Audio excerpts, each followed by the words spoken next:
Hello all sentient beings and welcome to Transmissions Alt Mode, where we talk about all news, comics, and media related to the... On this episode of Transmissions Alt Mode, we review Transformers Ghostbusters, Issue 3. We get a look at the Japanese covers for IDW's More Than Meets the Eye and Robots in Disguise, and Allspark Animations has a new senior vice president. Today is Friday, August 16th, 2019, and this is episode 142 of Transmissions Alt Mode. Welcome to Transmissions Alt Mode, the podcast that understands it's weird for humans to ride around inside of Transformers. So we just don't talk about it. I'm your host Charles, aka Big C, and I'm joined by the excellent Transmissions team. Jeremy, aka Yakko. Hey, and the real question is, did Kit also feel weird when Michael was writing in him? And Daryl, the Cybertronian beast. Hey, I can't think of a snappy, sentient car right now.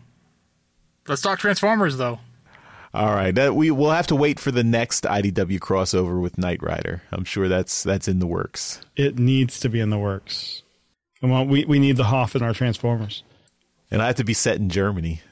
All right. As always, we start off by thanking our Donatreons, those awesome people who give us money on Patreon and PayPal.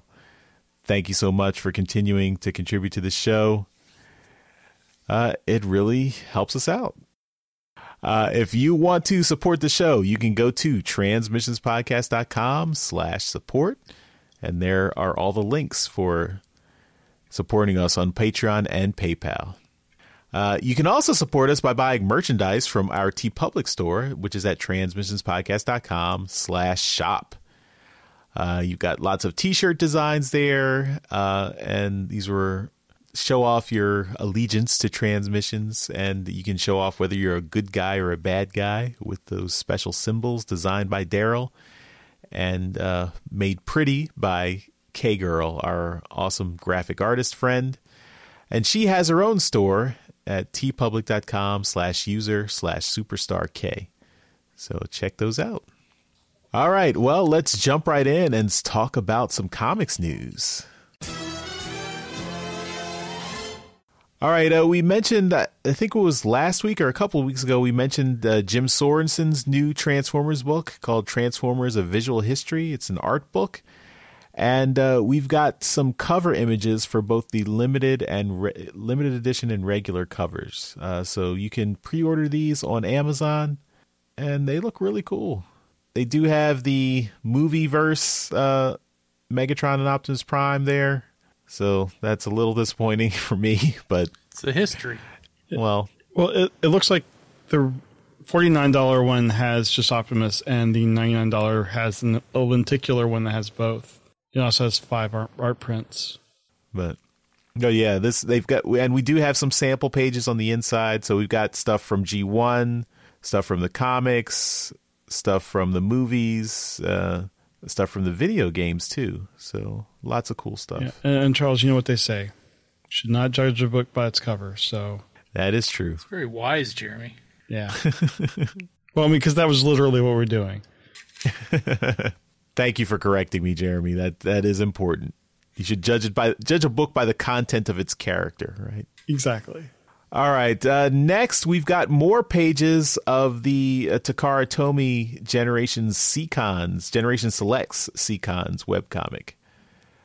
So this is not translated yet, but you can see the continuing story featuring the new Seacons toys. Looks like there's a Matrix involved there with Optimus Prime. Some stuff going on. It's very pretty, very colorful, very actiony, and they do form Piranacon at the end. So I'm sure we'll get a translation soon so we can tell what's going on. Next, we've got the retailer incentive cover for Transformers number 11 from IDW. And this is art by Guido Guidi, which is always one of our favorite artists. We wish he did more interiors than he does. But yeah, so this one features Quake, who we haven't seen in a while. Quake was set up to be one of the kind of dangerous big bads in the series, but we haven't seen what he's been up to. So maybe in Transformers 11 we'll get some more info on Quake, who is apparently a very bad guy. That's an awesome image. It is definitely. And lastly, we've got some images for the upcoming IDW More Than Meets the Eye and Robots in Disguise Japanese edition books. So we've got the covers for these volumes, and this is a really awesome image. It's a combined cover, so each book features characters from More Than Meets the Eye and Robots in Disguise, but then the cover is a when the two images are put side by side, it forms one large image. It's really, really detailed. Like, really, it shows the artist was really paying attention to what's going on in this in the story. This is a really cool image. I really like how they've featured all the characters in that first season of More Than Meets the Eye and Robots in Disguise. You've got Bumblebee and Rodimus prominent there. You've got Optimus Prime kind of ghostly in the background because Optimus Prime was not very prominent at the beginning except for the first issue. And then the one really nice detail I like at the bottom is you've got Rewind and Swindle, where Rewind is buying the secret video discs from Swindle. That happened in the first issue of More Than Meets the Eye, and it's nice because Swindle stays in Robots in Disguise and Rewind goes to More Than Meets the Eye. So it's just nice, real nice image there. Yeah, I mean, it's just like so much chaos, but it's all referencing something in the books. We've also got some of the variant covers for both books that have a little bit more, I would say, manga influence on those covers there. I do not read Japanese, so these books would not be useful for me since I already have them in English. But for our Japanese fellow Transformers fans who have not gotten a chance to dig into these stories, I hope you enjoy them, and I hope you're able to pick them up. All right, well, that's all the comics news, so let's move on to our review. And this week we are reviewing Transformers Ghostbusters number 3, Ghosts of Cybertron Part 3. Written by Eric Burnham, art by Dan Schoening, colors by Luis Antonio Delgado, letters by Tom B. Long, assistant editor Megan Brown, and editors David Marriott and Tom Waltz. We've got 3 covers for this issue. So the first one is the part of that combined cover, and this part features Optimus Prime in his Ghostbusters paint job, along with Blitzwing and looks like Bombshell and Sunstreaker in car mode jumping there. And then we've got one of the Ghostbusters. I can't really tell which one it is down at the bottom. But yeah, I mean it's a nice image, but it really works with the whole combined, all 5 covers combined. So by itself, it feels a little bit, just it's part of a whole rather than a single image by itself. That's cover A by Dan Schoening and colors by Luis Antonio Delgado. Cover B with art by Nick Roche and colors by Josh Burcham. That features Ectotron and the 4 Ghostbusters slinging their proton packs and shooting things. And then the retailer incentive cover is art by Philip Murphy, where Slimer is sliming Ectotron and Peter Venkman. And that has a distinct real Ghostbusters animation feel for the Ghostbusters characters there. So that's nice. Daryl, which cover are you picking here?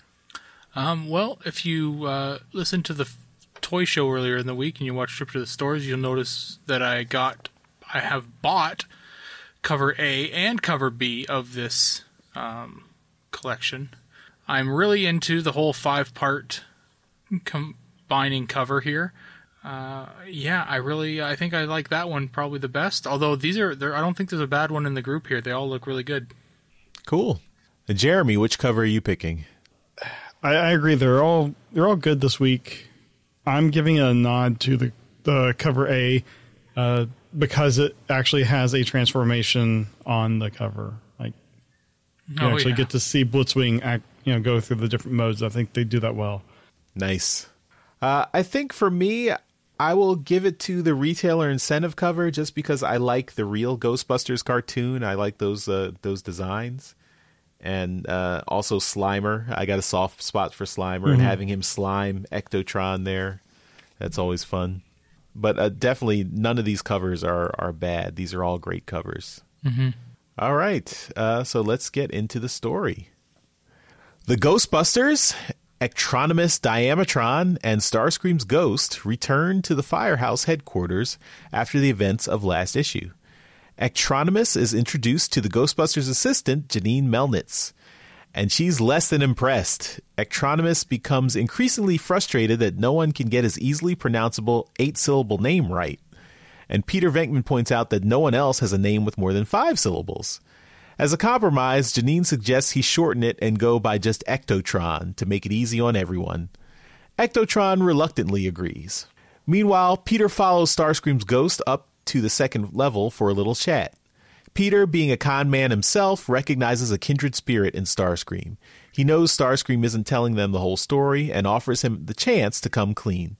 Starscream, using his ghost powers to shrink down to human size, refuses to play nice with a lowly human and instead resorts to threats. But Peter isn't intimidated and flicks a hidden switch, activating a ghost trap and putting Starscream in a timeout to think about his situation. Downstairs, Ray has finished helping Ectotron fix his communicator so he can contact the Ark, currently in orbit on the dark side of the moon, and reach Optimus Prime, which he does. But just their luck, Grimlock is on comm duty right now and answers the call. Grimlock is not the most agreeable bot to talk to, but luckily Optimus Prime overhears Ectotron on the communicator and takes the call. Ectotron explains the whole situation with the Ghostbusters and Starscream, and this is enough to convince Prime he needs to see things for himself. Wheeljack doesn't think it's a good idea, and he's skeptical about all this ghost stuff. But Prime is adamant that he needs to support Ectotron despite Wheeljack's misgivings. Optimus prepares a shuttle to transport from the Ark to Earth. Back in New York, the Ghostbusters get another call, and it's bustin' time. The guys stare at Ectotron expectantly. Ectotron realizes he's got to be their ride and transforms back into Ecto-1.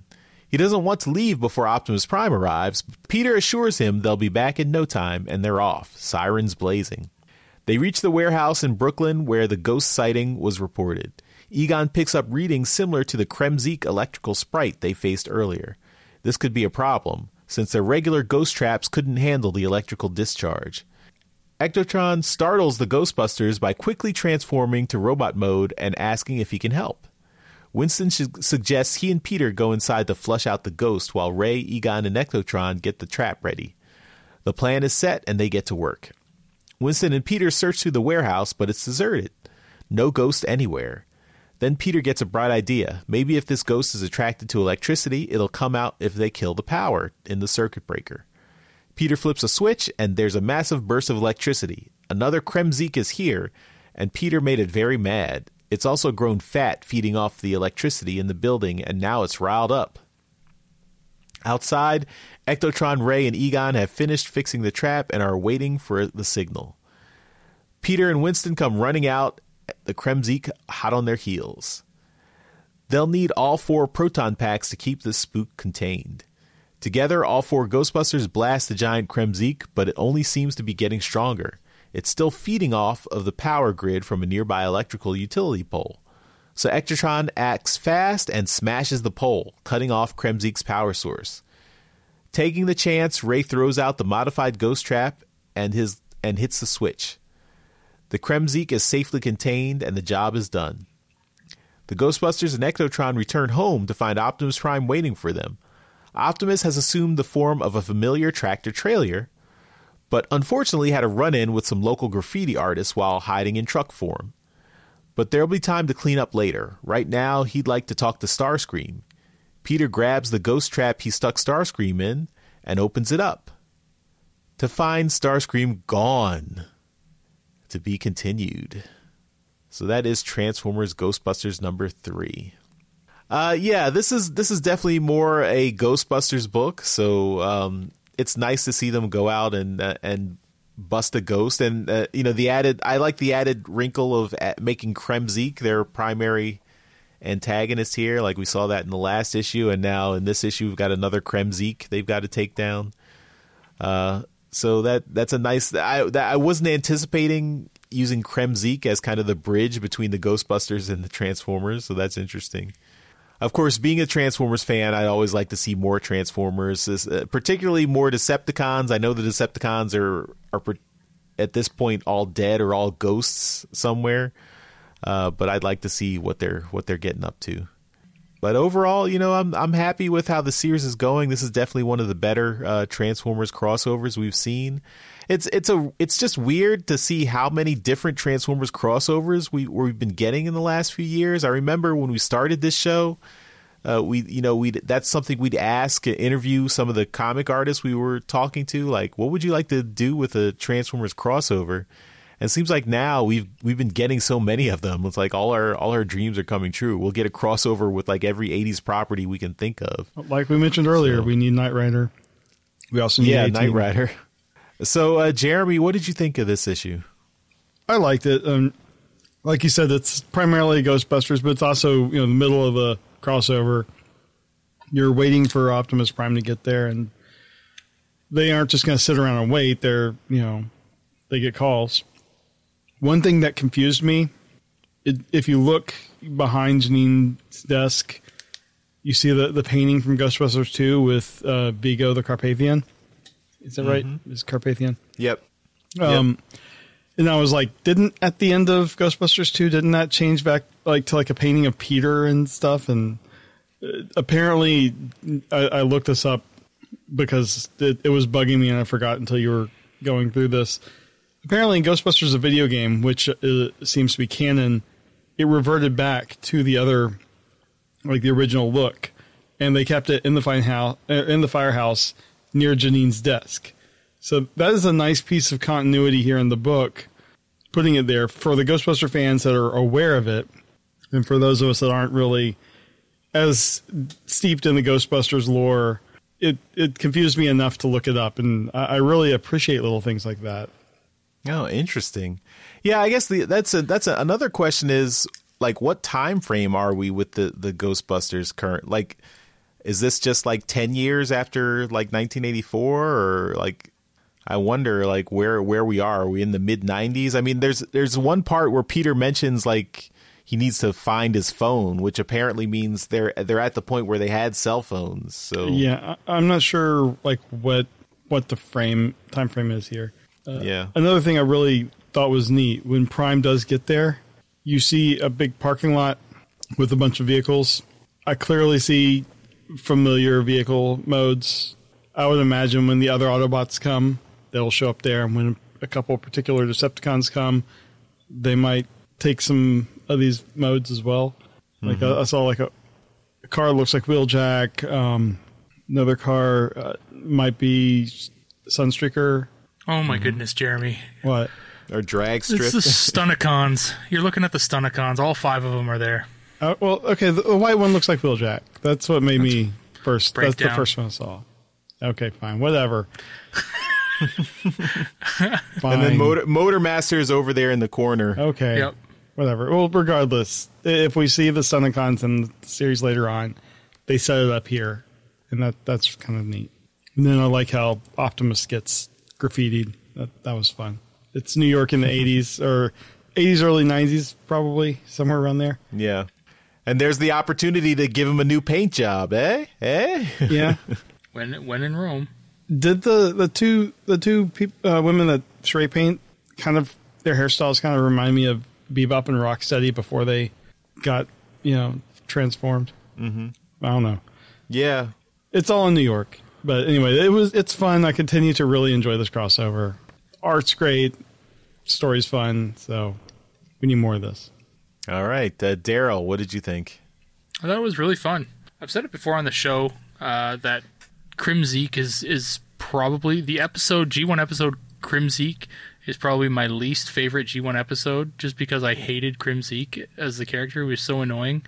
So him being the villain, or like the character that they're all kind of chasing, it's just kind of annoying to me, but I can get over it. that one panel that we're all kind of looking at here that's got the Stunticons in it with when Optimus Prime shows up. The first tractor trailer in that line is the Mask Snake base, Venom or whatever. It's the Venom base in the trailer. Oh, I see. You can see that there. Oh. And I don't know if it was done on purpose for coloring wise, but the tractor trailer the Optimus Prime kind of mimics. That's the color that the LeBron James one ended up being. So I was like, oh, did they pick that because of that, or is it just the coincidental? But yeah, there's a lot of Easter eggs in that one little panel. I think that was also the color of the tractor trailer that the Sky Spy first scanned in the first episode of the G1 cartoon. Oh, possibly. I thought it was red, though. Yeah. I thought the Sky Spy just scanned an exact copy of Optimus. Well, and the panel below, the angle and stuff is like from the animated movie right before Optimus runs into all those Decepticons. Oh, yeah. Like, there's a ton of Easter eggs in this series. Right, not just between Ghostbusters and Transformers. Mm-hmm. There's a lot of stuff in here. So I'm enjoying it. It's a lot of fun to read. The art's fantastic. It's really fun, and the graffiti on him, obviously. You never really get a good look at one of the one graffiti on his left arm. I think it says Destrons, but it's and then there's a phone number 555-1383. I don't know what that's in reference to. It's got to mean something. He's obviously got 84. That we all know what that is. The Ghostbuster symbol, that's obvious. I don't know what DS is. Dan Schuning, maybe? Could be. The phone number there is I don't know what that's in reference to. I like it. I'm looking at I'm looking at all these things now. Oh, and on his right arm is "Humans are wimps." Yeah. That's from Transformers 23 with the battle chargers. So there's a lot of good stuff here. That's a funny Easter egg, but in context, why would a graffiti artist write "humans are wimps"? Maybe they are really tag? Maybe they're not humans. Yeah. I don't know. I'm going through every page of this book now because there's just so much stuff that Dan Schuning put in this is just fantastic. It's not something that you're like, oh my god, you've got to read this. It's one of the greatest Transformers books ever written because it's just there's so much here and you can dig deep into it. It's just a fun ride and it's a great little crossover. It's got great art and as you read through the panels, you can hear the voices of the characters. I think we got a tweet or something like that from the writer that said that he envisioned what was it, David Hyde Pierce as the voice of Ectotron. Yeah. So that's fantastic. Okay. You know, you give you a voice to put to the character. I can see that. And I think it's great. I can hear all the voices. I can hear Janine. Like, I mean, from watching the movies, it's fun. I'm really liking it. Yeah, like all the in addition to that, all the detail that the artist puts in. Like, for example, in the panel where you have Wheeljack talking to Optimus Prime, like all the panels where Wheeljack has word balloons, his ears are lit up, and then the panels where he's not speaking and he's just listening to Optimus Prime, his ears are off. So that's the colorist put that detail in. That's awesome. Yeah, that's really paying attention. That's And also, like there's a slight implication that they've been to Earth before. Like they mentioned, like in the time since they first discovered Earth, they've reached a level of civilization. And the fact that Grimlock appears to have a dinosaur mode, and we even get like a slight homage to his origin from the cartoon, where Optimus Prime says, "Remember, Wheeljack, I supported some of your crazy ideas," and then he looks at Grimlock. And then Grimlock completely oblivious, like, yeah, Grimlock still thinks Wheeljack's crazy. It's really, really nice. Yeah, but I agree. The art and the story are just really, really nice attention to detail, especially these guys doing so much to pay homage to the Transformers when they're primarily Ghostbusters guys. So thank you guys for doing the Transformers justice in your Ghostbusters book. All right, well, that is our review of Transformers Ghostbusters number 3. And let's move on to some Transformers media news. All right, in media news this week, we've got a story about a new vice president of Allspark Animations. This is Nina Scales, and she is formerly of Hasbro Studios. So it looks like they, because Allspark Animations is what they're putting up in Ireland. Did they built that yet, or they're building it now? I think. Yeah, they're putting all this effort to go over there, and it sounds like they're moving some of their executives over to kind of continue the ship, keep it going on the right path. She will be reporting directly to Stephen Davis, who is the Hasbro CCO and EVP. Chief Creative Officer and Executive Vice President, maybe? Sure, sounds good. Very exciting news. Congratulations to Ms. Scales. I'm sure she's very qualified, and she'll do a great job. Yeah, it says she's been with Hasbro since 2011, so nice kind of promoting within the company. Yeah, so this she's replacing a man by the name of Finn Armston, and he was instrumental in developing the distribution of popular shows such as Transformers Prime, Transformers Rescue Bots, My Little Pony, Friendship is Magic, G.I. Joe Renegades, Transformers Robots in Disguise. So she's got some big shoes to fill, I think, with the Transformers Netflix series, and I think Cyberverse. Cyberverse, Rescue Bots Academy, I think, is the new one as well. I think she's on the right track. So again, congratulations, Ms. Scales. I look forward to seeing your work on television. And that's it for media news. All right, let's move on to convention news.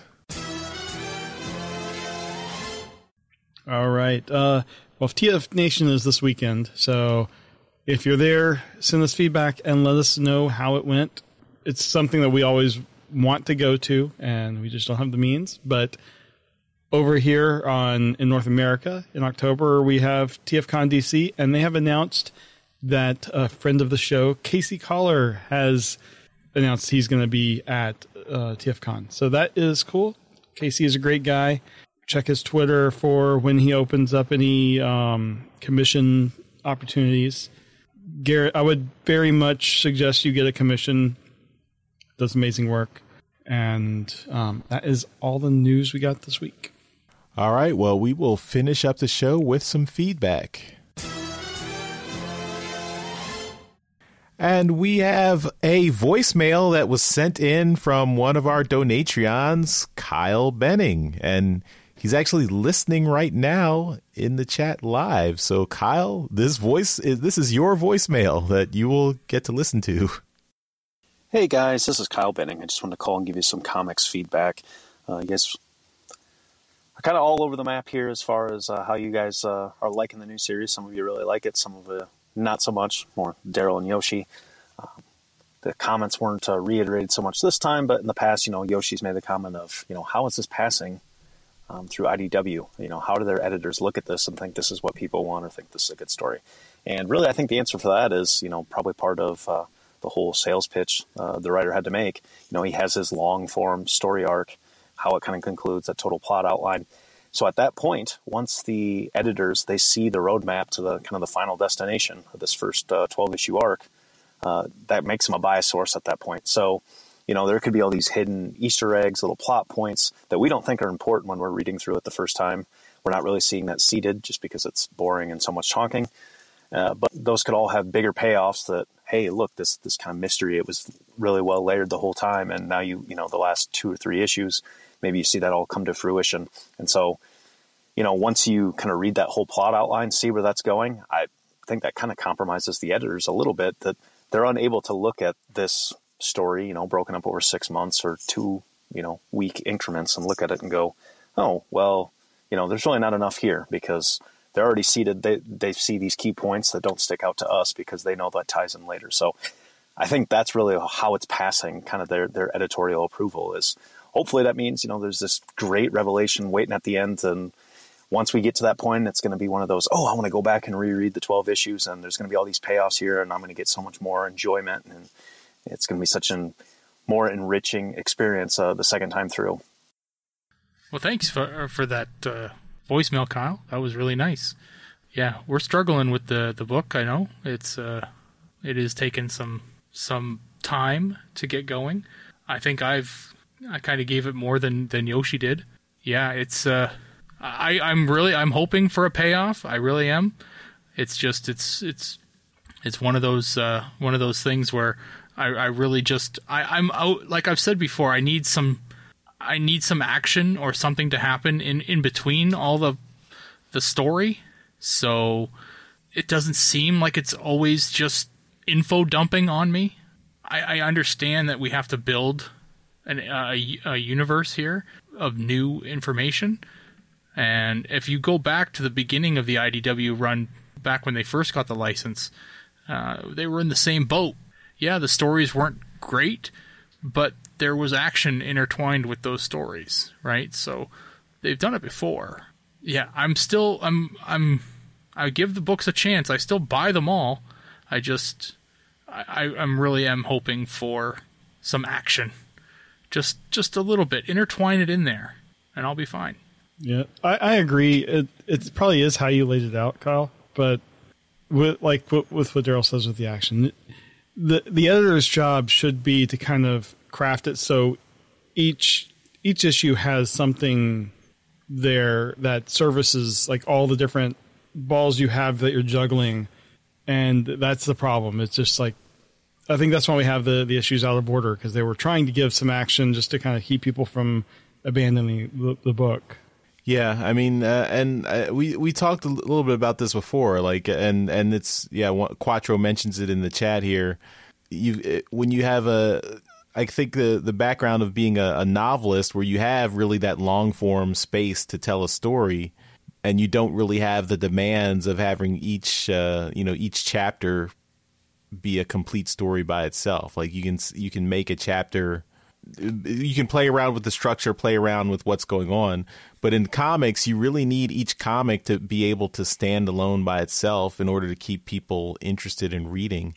And if you don't put a momentous event in each issue, it makes it difficult to sustain interest, I think. I mean, even if you get to the end and when you put all 12 books together in a volume, maybe it's a really awesome story. But if you're reading or I would say every 2 weeks or month to month, it seems like a drag if you pile up all the action near the end.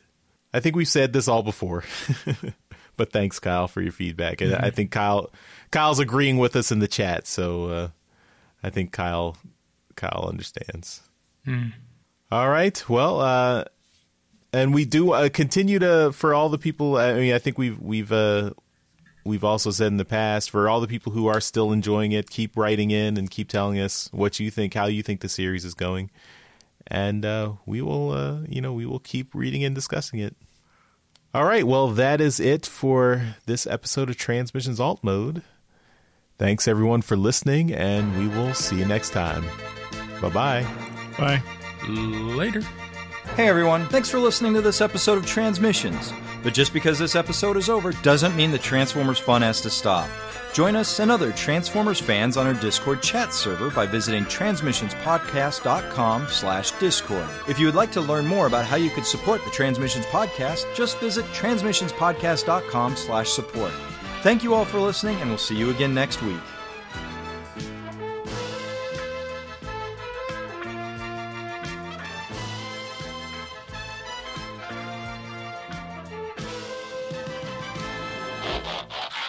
You are doing the comic review, right? I didn't just space on that. Oh, yes, I am. Sorry. Okay. I just had this horrible feeling. I'm like, wait, was this mine? No, you did it last week, so. Because I had not prepared a review. It really helps us out as Daryl drops a toy. Something had wheels on it and it rolled. That's me. It always is. Didn't even look at this yet. Hold on. I crossed out the TF trading card game ones for you already. Fantastic. Just keep that in mind when we play it. That is an issue for the editing team, Mike. not the live production team.